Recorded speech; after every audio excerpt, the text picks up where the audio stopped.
Everyone, তোমরা কেমন আছো? আশা করি সবাই ভালো আছো। আমি কোথায় এসেছি? আমি মায়াপুর এসেছি। এখন এই জায়গাটা আমি রাত্রিবেলায় কি করব, খোলা আছে, তার জন্য এখান দিয়ে হাঁটছি। আমি ভাবলাম একটু ভিডিও করেই নিই। আর নিজের ভয়েসে তো ভিডিও করাই হয় না, একদমই হয় না, তো তাই ভাবলাম যে করে নিই। জানি বহুদিন পর এলাম আবার মায়াপুর ঘুরতে।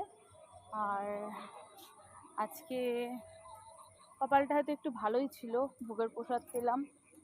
ওই মন্দিরটায় ঢুকতে পারিনি, কিন্তু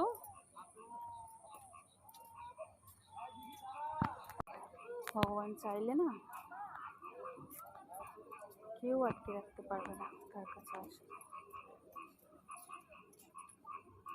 আমি তো সেটাই মনে করি। দেখো তো কিরকম লাগছে আমাকে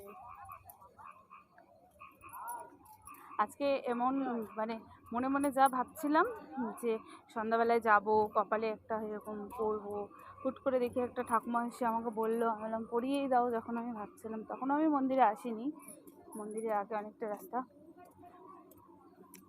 তারপরে এই যে এখন হাঁটতে হাঁটতে, কি সুন্দর জায়গাটা। একদিন সকালে আসবো, অনেক ভিডিও করতে পারবো। আসলে কী বলো তো,